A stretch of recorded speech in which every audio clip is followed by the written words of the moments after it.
This is Charlotte Talks. I'm Mike Collins. On the local news roundup, Democrat Dan McCready withdraws his concession in the 9th Congressional District race as allegations of fraud mount.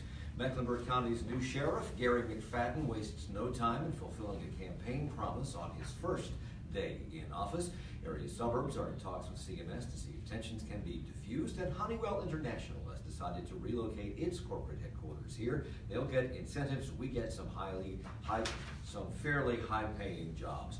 Our roundtable of reporters is joining us as usual. Steve Harris is here from WFAE News. Welcome. And Doss Helms, education reporter for the Charlotte Observer, is here. Good morning. Glenn Perkins, editor and manager, publisher of the QCityMetro.com. Good morning. I'm all that. And more. And Eric Spanberg is here. He is the managing editor of the Charlotte Business Journal. We're all in the studio. You can also watch us on Facebook Live. Dan McCready will join us in about, I can't do the math in my head anymore, but about 7 minutes from right now, a little less than that actually. Before we get to him, Steve Harrison, you've been following this 9th District story really carefully. Remind us how all of this came to light, this possibility of fraud in that election. So Mark Harris presumably won the race by 905 votes.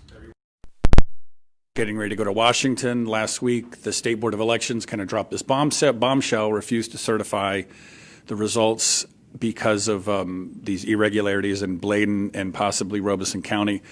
And then we have the situation where an operative in Bladen County was working for the Mark Harris campaign as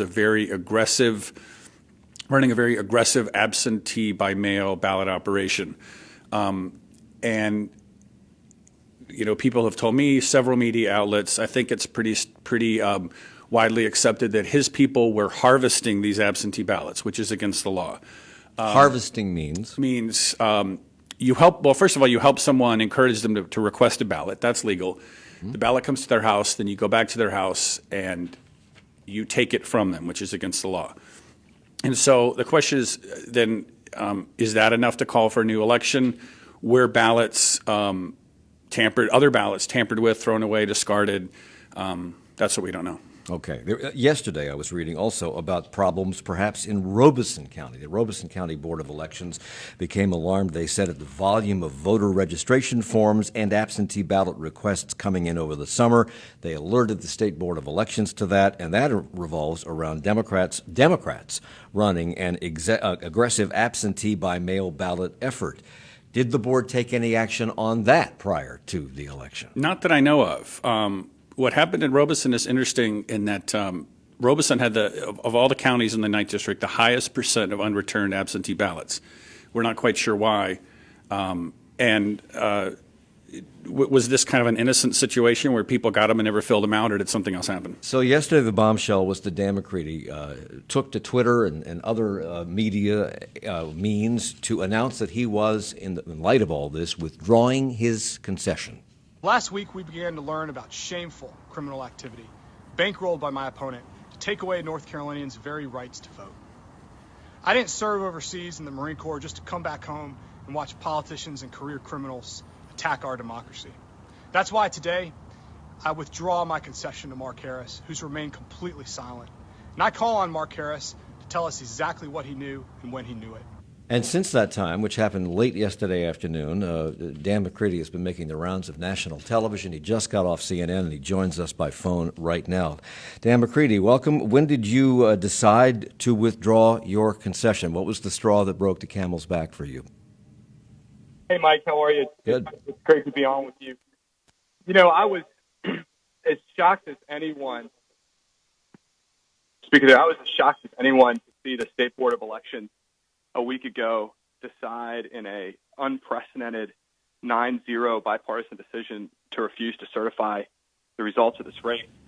I was in Disney World with my 4 little kids 2 weeks ago, and my wife Laura, and just watched in shock as the evidence of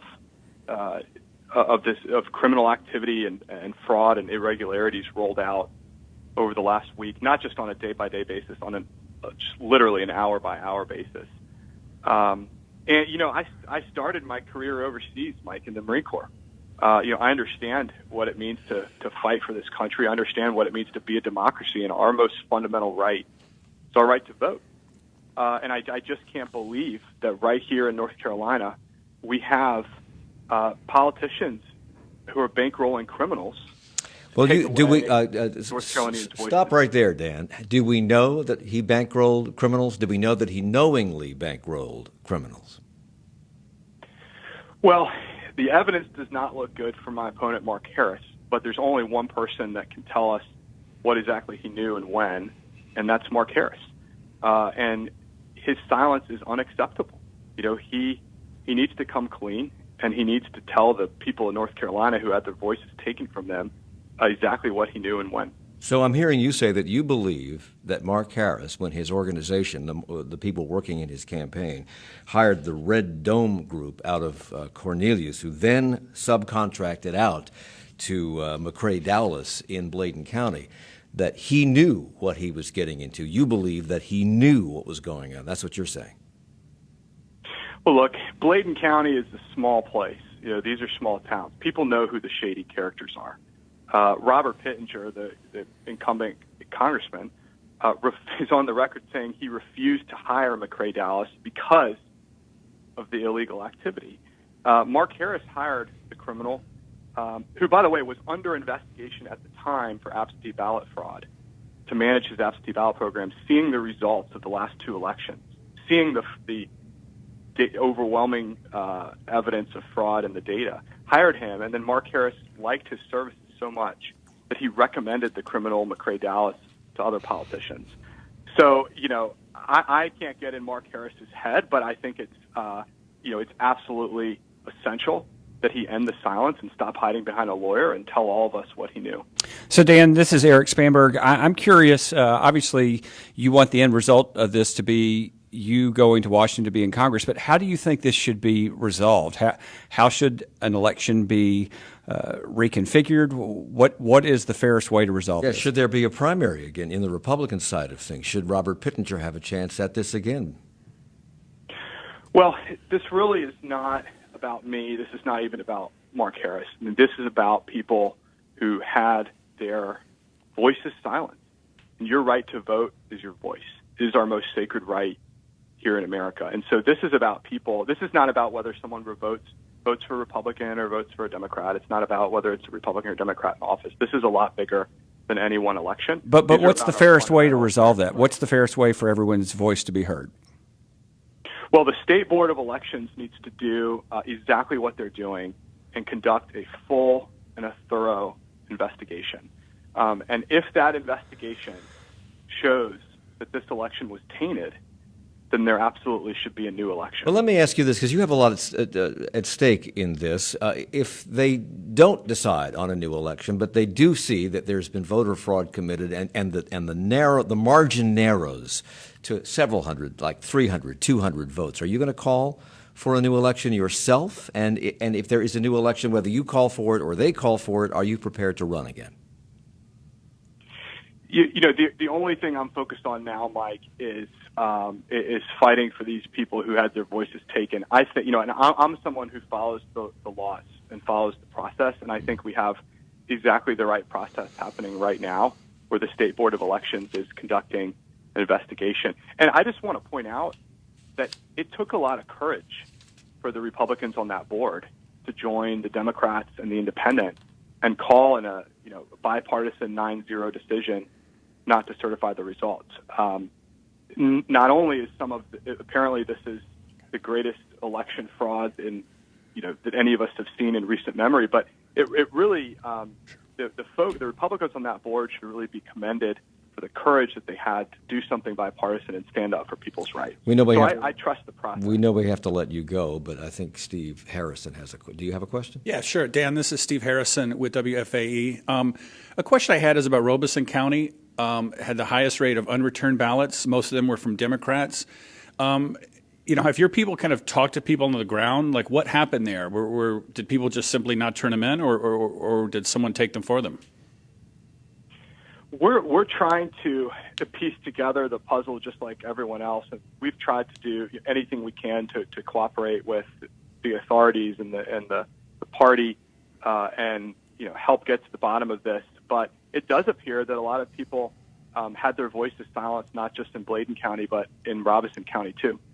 And it appears that a lot of elderly folks were really preyed on by these criminals, which is just absolutely shameful activity. Dan McCready, who withdrew his concession yesterday afternoon in the 9th Congressional District race, which Mark Harris, at least at the moment of the election, seemed to have won. Maybe not. We'll keep our eye on that. Thank you for joining us this morning. We appreciate it.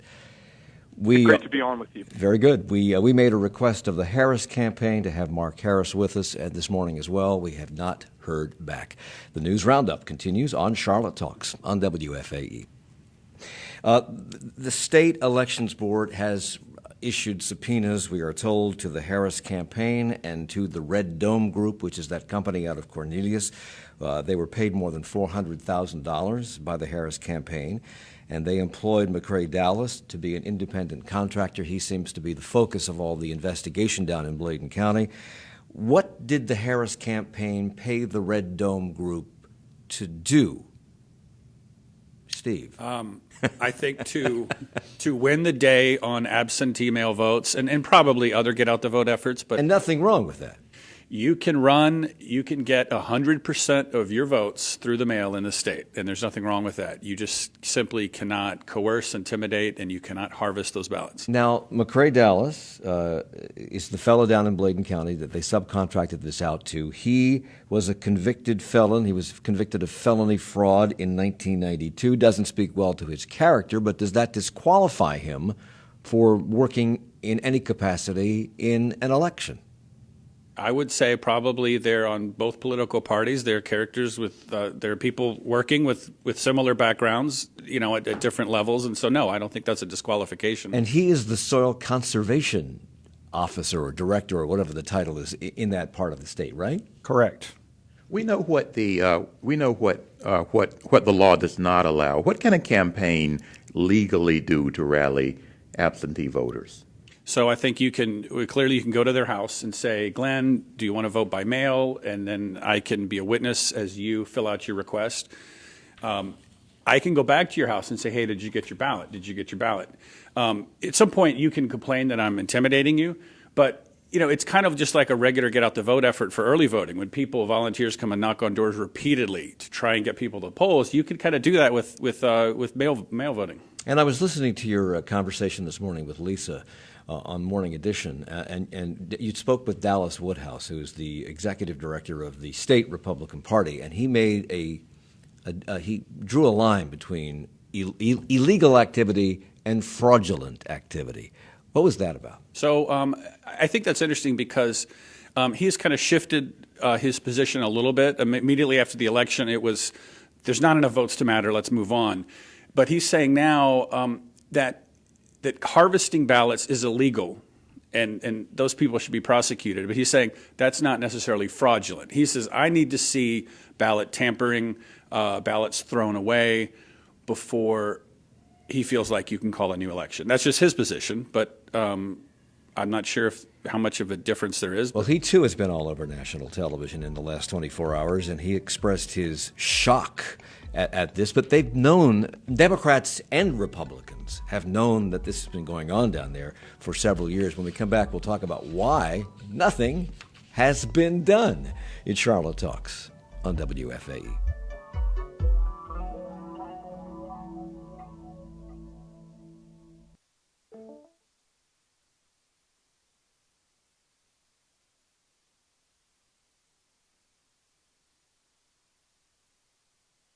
.org.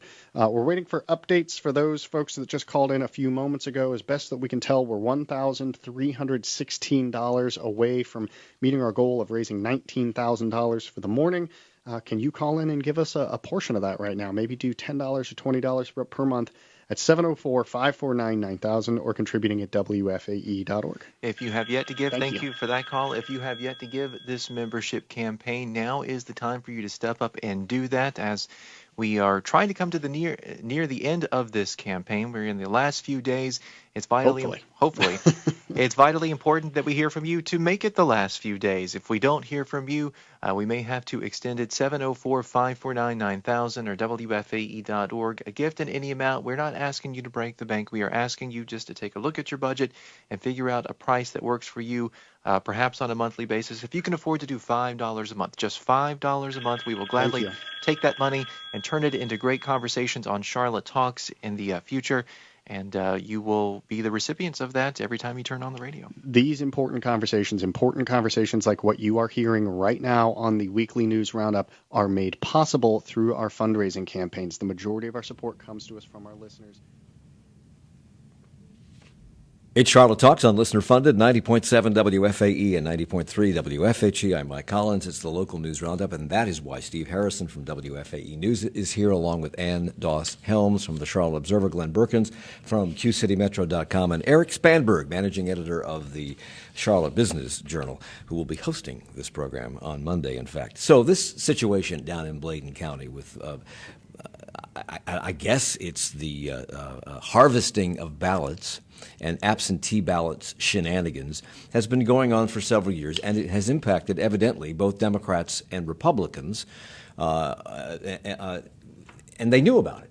It was referred to the U.S. attorney for that district in North Carolina 2 years ago, and nothing ever happened.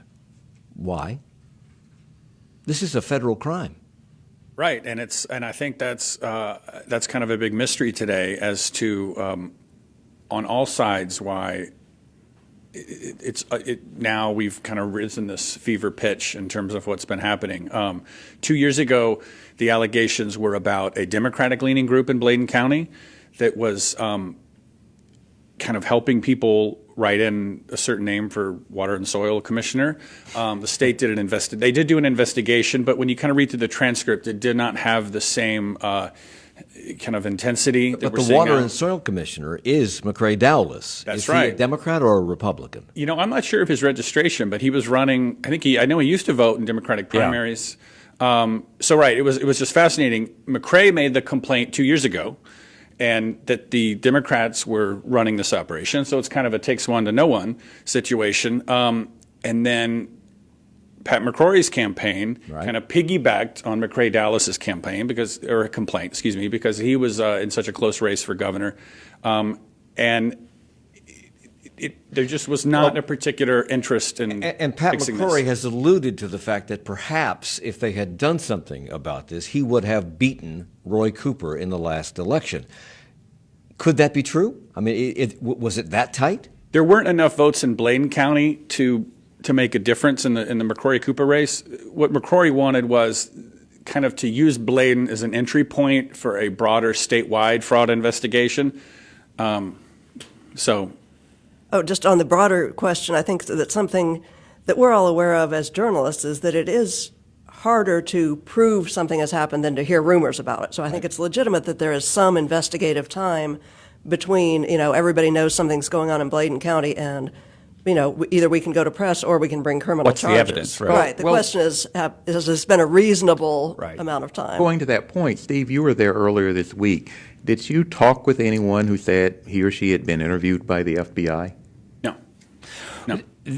Steve, when I saw you yesterday, one of the things that I mentioned that continues to baffle me about this, there's so many questions, but one is I go back to the primary. Now, Robert Pittenger lost to Harris by 800 votes, 828 votes. Pittenger, as Dan McCready said, is on record saying that there were questionable things going on in Bladen County. You have a three-term incumbent congressman.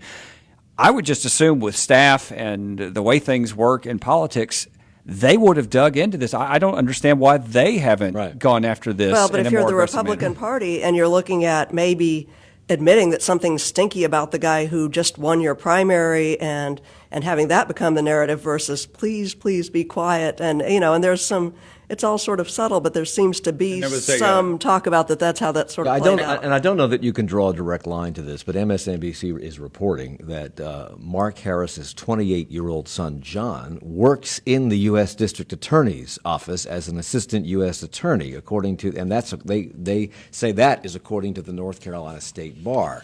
Don't know that you can draw conclusions from that, but it is an interesting anecdote. The more you hear about this, though, with the back and forth between Democrats and Republicans in Bladen County and winning and losing because of fraudulent activities, these people don't appear to be political about this. This appears to be mercenary. They're doing this, they're playing for the highest amount of money. Well, certainly, I think, and Steve, I'm sure you probably heard this while you were on the ground there, but when you see some of the interviews like Joe Bruno from WSOC did, it was almost a matter of fact. So-and-so asked me to do this, so I did it. Joe Bruno from WSOC TV spoke to a woman named Ginger Eason in Bladen County. She says that McCready Dallas paid her $75 to $100 a week to retrieve absentee ballots, and instead of mailing the ballots, she gave them to Dallas. All the people who voted, did their votes count? I guess. Like I said, I don't know nothing what happened after I dropped them off. No. So you don't know with certainty whether they were sent to the elections office? No, I don't. No, I don't. I don't know. I dropped them off. What they do, that's on them. So it's about money and no morals whatsoever. What are the rules about who can deliver and who can pick up absentee ballots? So it is you or a close family member can deliver them. Okay. I think if there's a situation where if you were disabled and simply cannot, there can be an exception. But there's this chain of custody that if I hand my ballot off to Glenn or Eric and they take it to the post office, that is not allowed.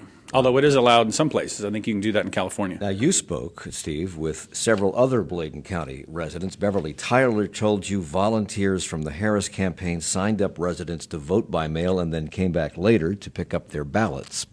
She come back and got it, and I don't know, I hadn't voted in a long time, and I didn't know nothing about voting, and I weren't going to do it, but, you know, of course, people make it sound important, so, but I don't know nothing about the person, but I put two and two together when I seen the news. Explain to me what she just said. So her first comment was, they came back and got it, meaning the absentee ballot. Okay. And that they had, signed her up to request one days earlier, and then, if you're McCready Dallas and you're running an absentee ballot operation, like it's going to drive you crazy to trust people to send them in. You're going to want to bring them into your office and put them in stacks and say, we've got this many white Republicans, this many unaffiliated. He's going to keep a tally every day of where he stands. We're talking about one district in one state, North Carolina, 9th. I think we have to look at this from a broader perspective as well. There are races still being decided because they were so close. There was one called yesterday in California. There were tight races in Florida. There were tight races in Georgia, all over. As these races become tighter, it will become increasingly easier for this kind of thing to swing an election.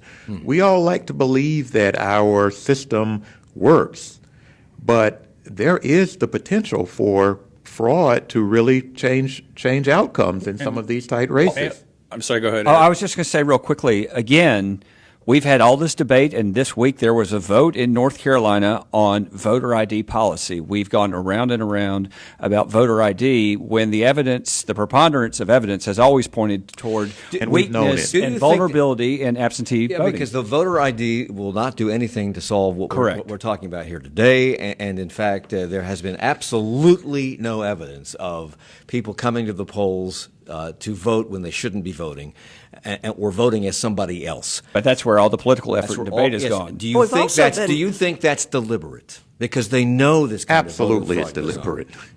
Absolutely it's deliberate. Wait a minute, a deliberate deflection or a deliberate because they just want to make it harder for black people and poor people to vote? This is about, voter ID has always been about voter suppression, making it difficult for certain groups to vote. I stand by that. I think there is clear evidence of that. If there were the legitimate concern about voter fraud, the first place you would start looking is absentee.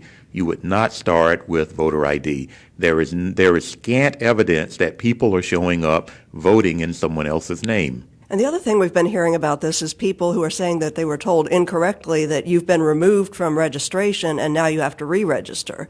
And I don't know what that's all about. Maybe some of you have been covering it. Is that, again, a voter suppression? Is that a somehow making sure that they have their hands on your ballot? And that was I heard about that in Robeson County, and the chair of the elections board, his view was that people were so aggressive, the young people, the operatives, were so aggressive in trying to get people signed up. They were just like, I don't know if it was so much deliberate, they were just double registering people because they're probably getting paid by the signatures. So their elections office got overwhelmed, sometimes with like duplicate registrations. There you go, paid by the signature, paid to deliver, paid to pick up. Maybe we should make it a law that you can't pay anybody for that kind of activity. It should all be volunteers. I don't think politicians are going to pay to outlaw political operations. Going back, Yesterday, our colleague and a frequent member of this panel, WBTV's Nick Oxner, reported that records released by the North Carolina State Board of Elections this week and campaign finance reports point to a third coordinated effort surrounding absentee ballots in the county's 2018 elections. BTV obtained a page of handwritten notes showing another scheme to pay people in exchange for collecting unsealed absentee ballots. Nick's not here this morning. What do we know about that? So that is a group called the Bladen Improvement Association. That is the Democratic-leaning group that was investigated 2 years ago. And so, yeah, when you look at the records of who brought in request forms, some of their paid people brought them in by the dozens. Not as many as McCready's group, but they were also getting people to vote by mail aggressively. I think to go back to Glenn's point, though, beyond trying to sort all this out and how it is ultimately resolved, the big danger here is, again, you have this loss of faith and confidence and belief in an institution. And so you have voters all of a sudden wondering if their votes count, if it's fair in any way, and then it turns into a bigger muddle, by the way, in a country where voting rates are not very good to begin with, voter participation rates, I should say. And it's interesting, I'll just say one more thing, like with the whole absentee by mail issue, that's the problem. That's kind of the direction a lot of states are going in overall. Like if you look out west, this is standard procedure for everyone. So Isn't it Oregon that has nothing but mail-in ballots? I think so. I just know, you always hear about these returns coming in from Congress that just take so long out west because the mail keeps trickling in. The State Board of Elections will hold a hearing on or before December 21st on possible vote tampering. What will they be looking at or deciding that we don't already know? I mean, what will they be looking at that we don't already know about this situation? Well, I think they'd be looking to say, does this meet the standard for calling for a new election? Should we go ahead and certify and say this is really bad, we need to examine the system, but we feel pretty solid about this result? Or do they say this meets that standard of raising doubts about the integrity of the election? And Steve pointed out that some have talked about the difference between fraud and illegality. I would think that they would also be trying to determine was this illegal behavior or was it fraudulent behavior, and if it was fraudulent behavior, was it extensive enough to actually influence the outcome? I'm sorry, I was just going to say one more thing. I think the big thing, they will be trying to find voters, as we all are. Did you vote by absentee? Yes. Did you hand your vote over to someone? And they're going to be looking for the people where the ballot never came back. Okay. That's the key. That is kind of the key thing. So Mark Harris on election night won this thing by at least 900 votes. Is the vote count in question in Bladen County big enough that he may not really have won this race, or is it just so murky right now that we have no way of telling? If you take away all of his absentee mail votes in Bladen and Robeson County, he still wins or is still ahead by about 100 votes maybe.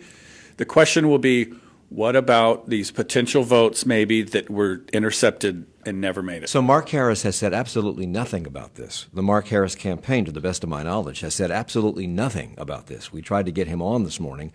We did not receive a return call. Speculate. Why are we hearing nothing from the Mark Harris campaign? We're certainly hearing from the Republican Party about this.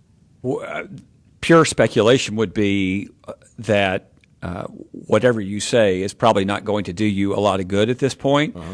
Wait until it is sorted out in a little more of a defined manner, and in the meantime, let Republican surrogates speak and on your behalf. So we're in kind of uncharted territory, if I'm not mistaken. Has this ever happened anywhere? I mean, anywhere in the country? I don't know, but I was going to mention, as you were asking about what happens on the 21st, remember, and this might be on your list to come, there's the whole congressional piece, because we heard Steny Hoyer and Nancy Pelosi speaking this week. They're not going to seat anybody. Well, and remember, Congress would have ultimate authority if they decide to push this in whatever direction they want to push it in. They'll investigate it too. Right, and there could be there are different standards in terms of a new election process when the state does it versus if Congress did it. Everyone's saying we're in uncharted territory. I just said it, and the possible outcome could be a new election. Would it just be in Bladen County, in Robeson County, or would it be district-wide? So I talked yesterday to a former member of the Board of Elections, and she kind of threw out this idea. I mean, in her view, now she's not on the board anymore, she said you could do it in just those two counties. She said you could also do it, just rerun the mail election. You would have the list of people who requested them. You'd send them ballots again and have them vote again. And the other question, if it is district-wide, would it be under the same rules, or would it be under voter ID, which is now the law in North Carolina? It's the local news roundup on Charlotte Talks on WFAE. In Congress, Virginia Democratic Congressman Jerry Connolly has called for a House committee hearing on this race before the end of the year while the Republicans are still in control. He's also calling for outgoing Congressman Republican Trey Gowdy from South Carolina to hold an emergency hearing to understand what happened. Is that likely to happen? My guess would be no, but I've been so wrong about so many predictions in recent years in politics. Maybe there will be.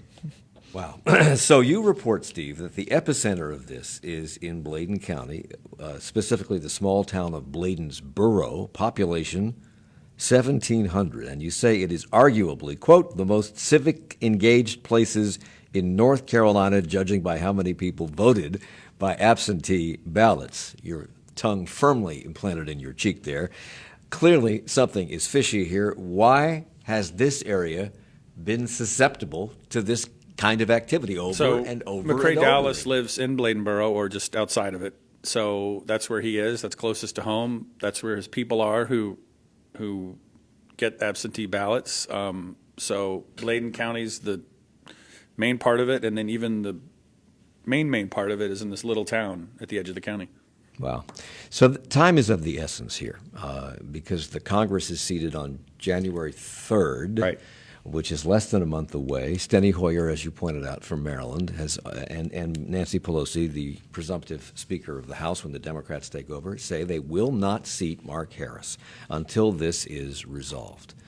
So how quickly can they resolve this? Will this district be without representation in Congress for a considerable amount of time?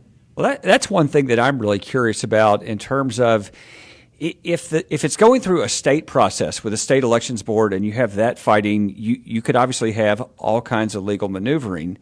If Congress takes over, it's a lot harder to sue Congress. Right. And so that's really one of the big questions for me is how long does this stay under state control before Congress may act? And based on what you heard from a couple of Democratic leaders, they're obviously keeping a very close eye on this. And when you think about how bitterly partisan things are, I would just think that Congress is going to jump in sooner rather than later. Well, there is other news, which we will get to when we come back from the break. There's a new sheriff in town. George Dunlap is the new head of the county commission, and Honeywell chooses Charlotte despite the fact that Amazon did not. We're coming right back.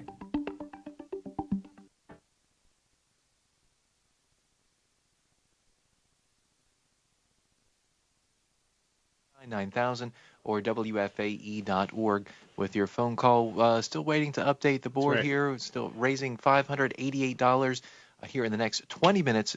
We'll reach our goal if we raise $588 here in the next 20 minutes. You can help us with that, and can we hear from you right now to get us started? 704-549-2919.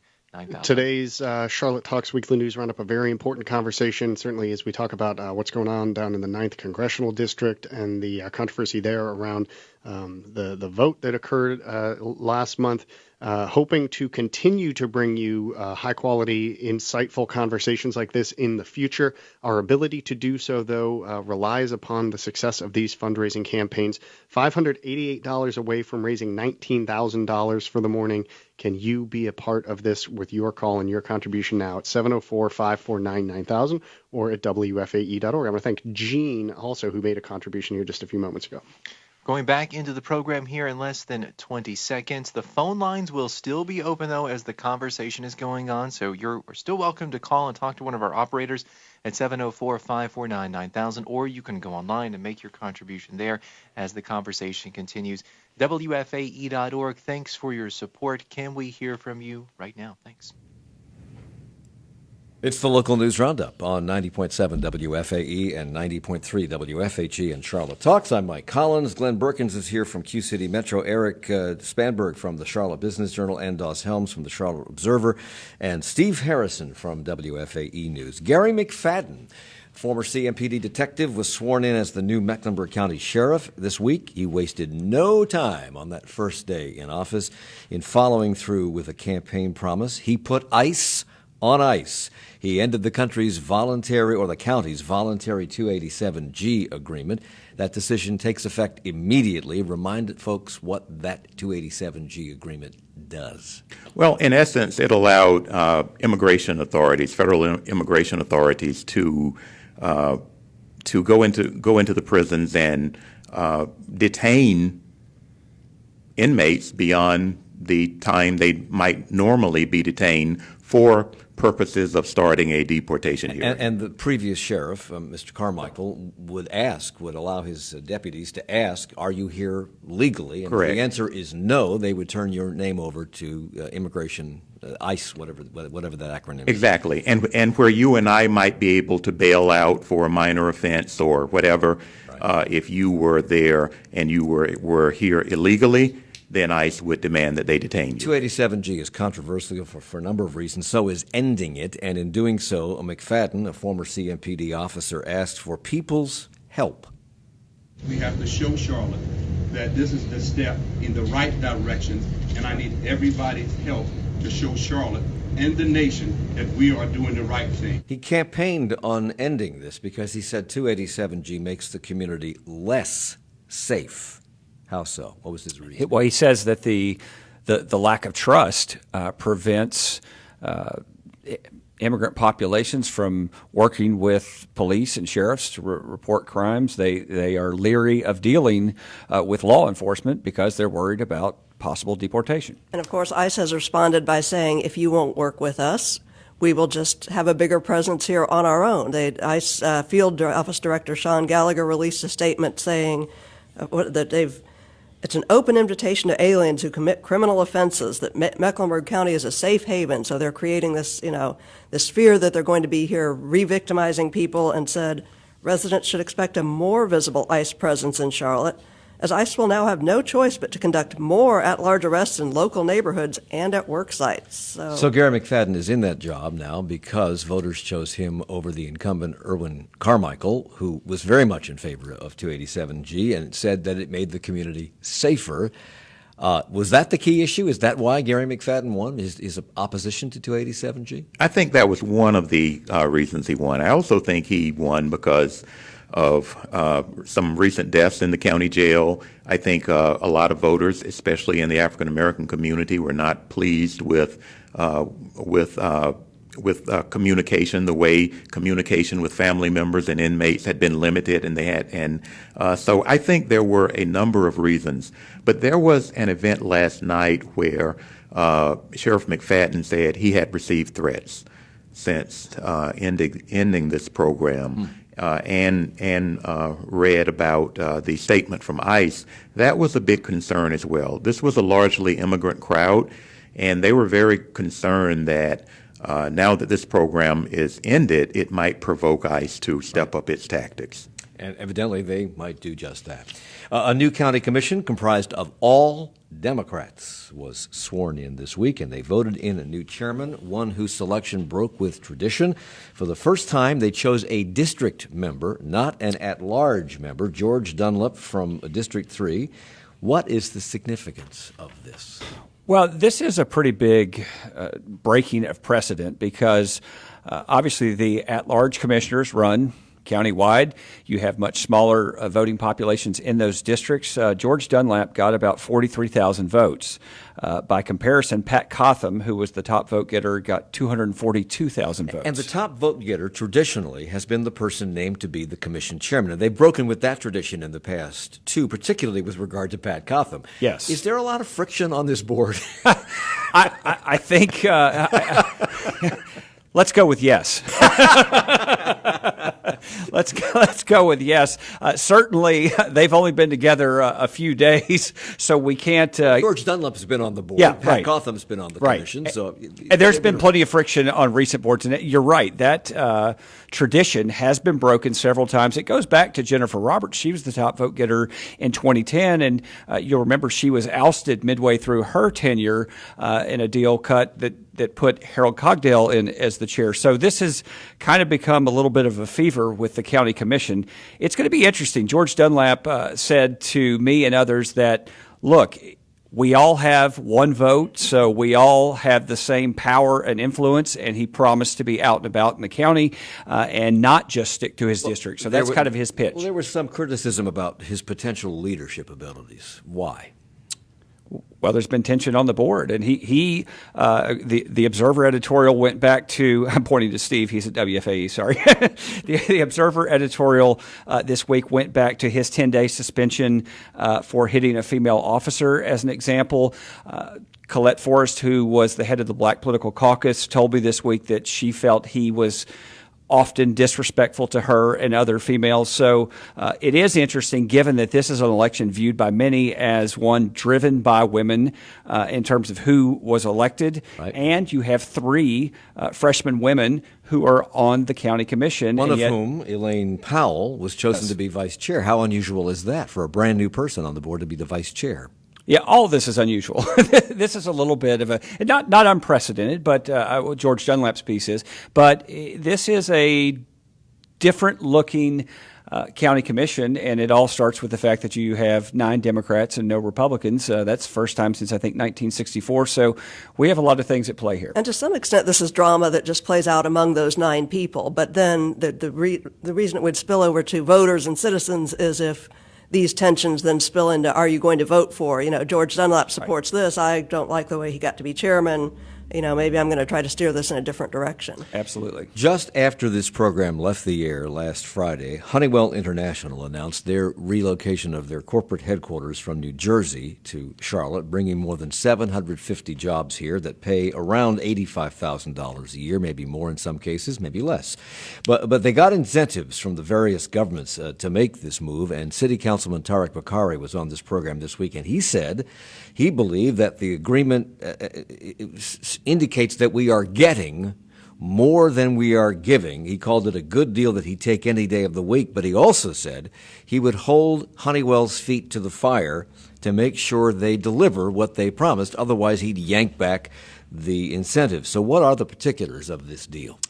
So combined, they are getting over $80 million worth of incentives. That's, I think, 42 from the state and I think 46 from the city and county combined. The way that these incentives work, both on the state and local level, is that a portion of payroll tax money is rebated to the company. So the argument in favor of these incentives from business leaders and from politicians who support incentives is that none of this is paid out until the payroll and the jobs are being generated. Well, 3 years ago, Honeywell was looking to move away from their home in New Jersey, and New Jersey forked over a $40 million tax credit for them to stay.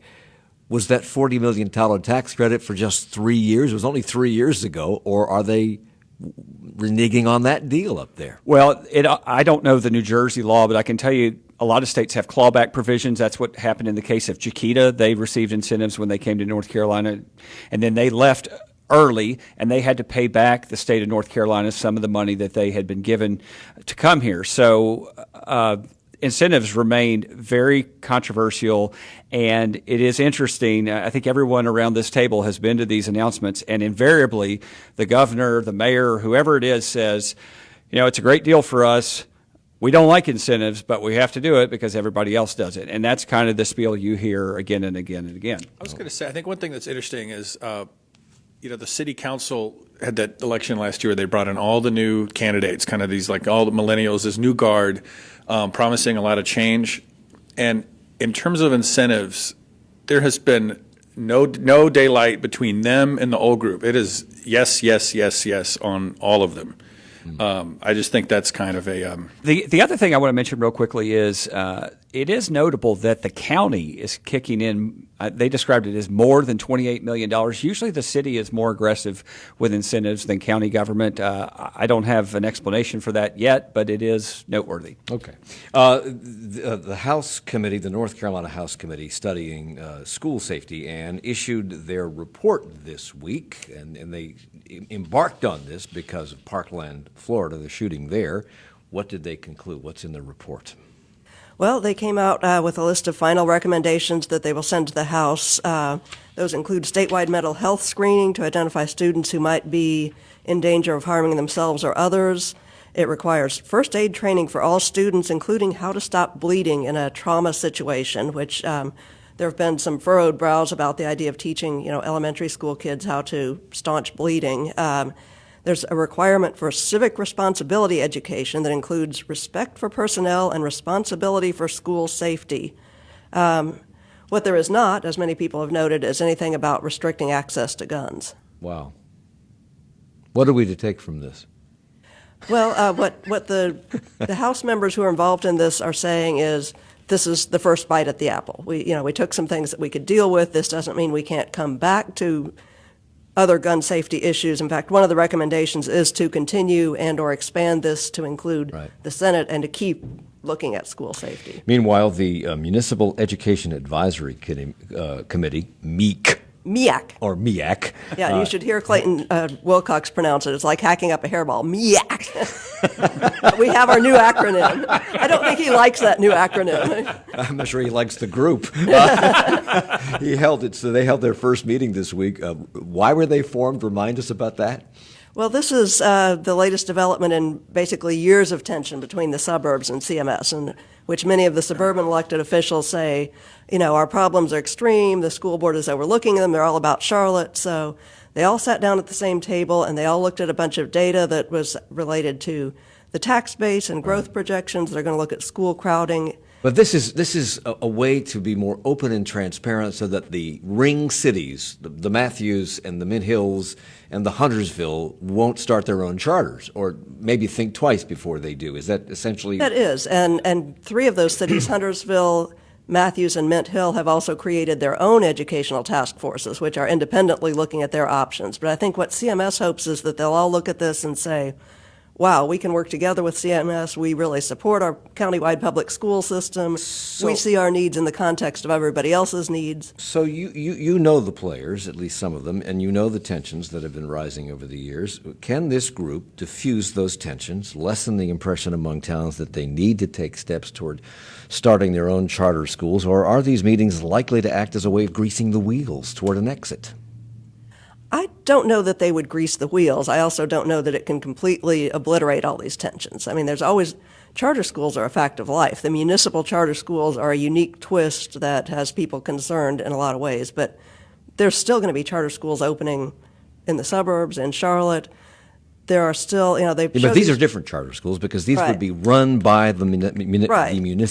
And the big thing is that they could offer seating for people within their municipalities, which is very different. Other charter schools don't have a zone. You have to take anybody who wants to apply and can get in. So they can prioritize. Right. Prioritize, so right. How often is this MEAC meeting?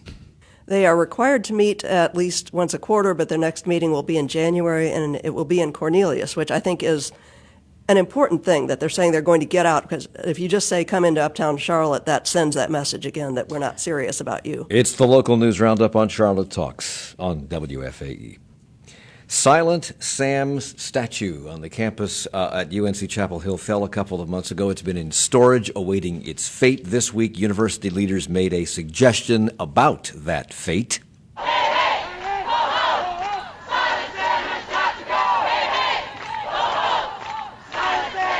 And that is how some protesters on the Chapel Hill campus reacted to that decision. Chancellor Carol Folt presented the plan, which was overwhelmingly approved by the campus trustees. Where do they want this statue to go? In a new museum, a $5 million museum that I think would cost about $800,000 a year to operate. And that did not placate opponents of Silent Sam. Would that be a mild understatement? It also didn't placate one of the Board of Governors members, Tom Goolsbee, who posted a video on YouTube, who called the Board of Trustees plan sheer cowardice. Why? Because he wants it back on the pedestal in the middle of the quad? Is that what he wants? I think so.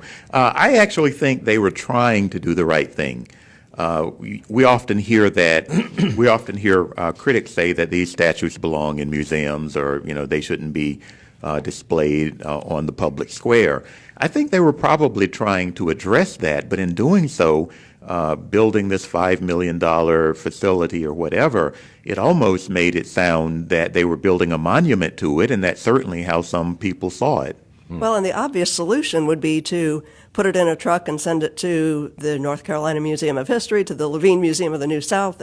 It could be part of a very powerful exhibit, but state law doesn't let them take it off the campus. So instead what they're saying is, we're going to go to this, the Odom can't Village. Change the law?